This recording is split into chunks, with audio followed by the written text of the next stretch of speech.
नमस्कार साथियों, स्वागत है आपका हमारे YouTube channel Patel GS study में। साथियों, आज मैं आप लोगों के लिए लेकर आया हूं भारतीय संविधान से संबंधित अत्यंत ही महत्वपूर्ण प्रश्न और उसके उत्तर। तो आइए प्रारंभ करते हैं। भारतीय संविधान के किस अनुच्छेद में बजट शब्द का उल्लेख किया गया है? साथियों, अनुच्छेद 112। इस अनुच्छेद में वार्षिक वित्तीय विवरण नामक शब्द का उपयोग किया गया है और यह अनुच्छेद बजट से संबंधित है। अनुच्छेद 268 राज्यों द्वारा विनियोजित किए जाने वाले शुल्क से संबंधित है। अनुच्छेद 266 भारत और राज्यों की संचित निधि से संबंधित है। अतः इसका सही उत्तर इनमें से कोई नहीं।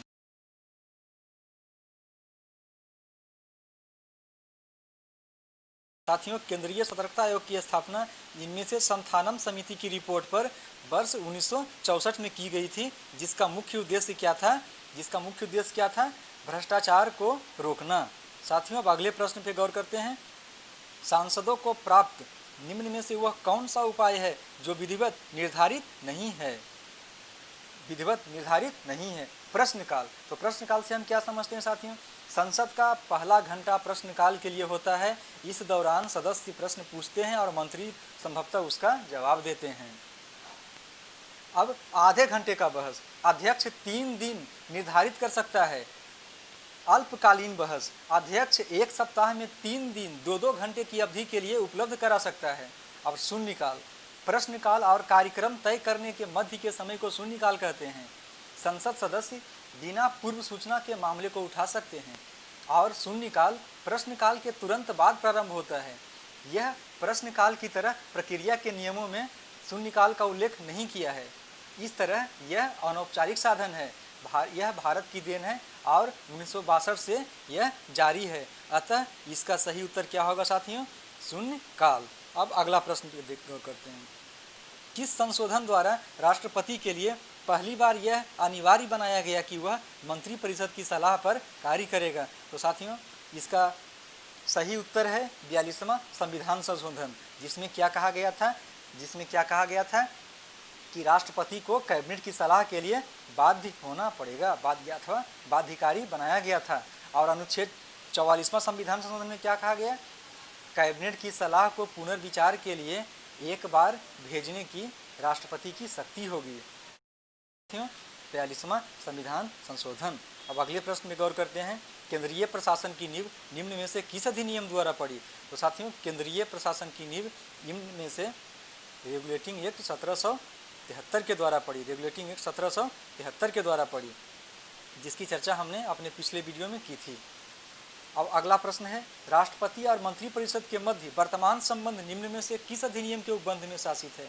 तो साथियों, 42वां संविधान संशोधन क्या कहता था कि राष्ट्रपति को कैबिनेट की सलाह के लिए बाध्यकारी बनाया गया था, और 44वां क्या कहता था कि कैबिनेट की सलाह को पुनर्विचार के लिए एक बार भेजने की राष्ट्रपति की शक्ति होगी, और यही आज लागू है। अतः इसका सही उत्तर संविधान संशोधन अधिनियम 44वां।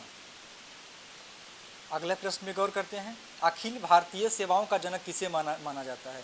तो अखिल भारतीय सेवाओं का जनक सरदार वल्लभ भाई पटेल को माना जाता है, क्योंकि इन्होंने इसका भारतीयकरण किया था। अतः इसका सही उत्तर सरदार वल्लभ भाई पटेल। सर्वप्रथम किस देश के संविधान में प्रस्तावना को सम्मिलित किया गया है?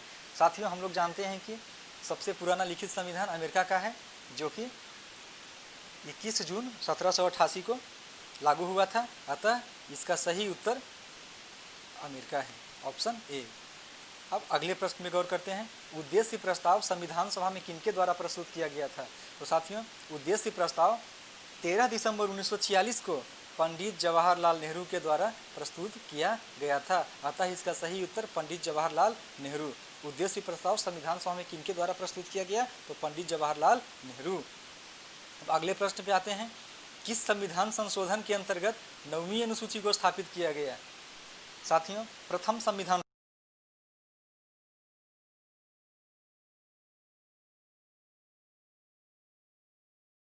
संशोधन। इसमें 7वें संविधान संशोधन में क्या किया गया? राज्यों के 4 वर्गों का विभाजन जो था, वर्गीकरण जो था, उसे समाप्त कर दिया गया और अथवा भाग 7 को खत्म कर दिया गया। इस प्रकार इसका सही उत्तर ऑप्शन ए। अब आगे बढ़ते हैं। अगस्त प्रस्ताव कब आया? साथियों, अगस्त प्रस्ताव कब आया? 1938 में नेहरू ने कांग्रेस के तरफ से घोषणा की कि संविधान सभा में कोई बाहरी हस्तक्षेप नहीं होगा और नेहरू की इस मांग को 1940 में स्वीकार किया गया, जिसे हम अगस्त प्रस्ताव के नाम से जानते हैं। अतः इसका सही उत्तर 1940। अगला प्रश्न, समाज में समानता के होने का एक अर्थ यह है कि उसके विशेषाधिकारों का अभाव, ऑप्शन बी अवरोधों का अभाव, ऑप्शन सी विचारधारा का अभाव, ऑप्शन डी प्रतिस्पर्धा का अभाव। तो इसका सही उत्तर विशेष अधिकारों का अभाव, जिसका एक अर्थ समानता भी होता है। उदाहरण के लिए हम समझ सकते हैं कि एक पार्टी में यदि सभी के लिए एक समान बैठने के लिए कुर्सी का व्यवस्था किया गया है तो वहाँ विशेष अधिकारों का अभाव है। अब अगले प्रश्न की गौर करते हैं।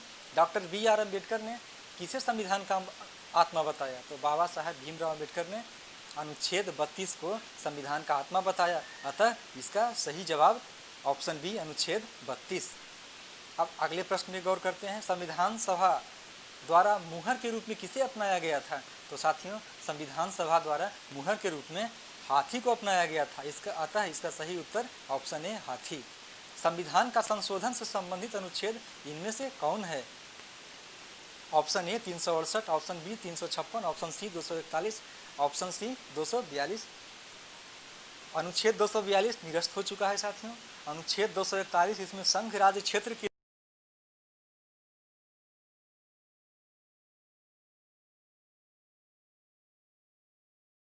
इसका सही उत्तर है, जो क्या कहता है? संविधान का संशोधन करने की शक्ति संसद के पास है और उसकी प्रक्रिया। अतः इसका सही उत्तर ऑप्शन ए। धन्यवाद साथियों।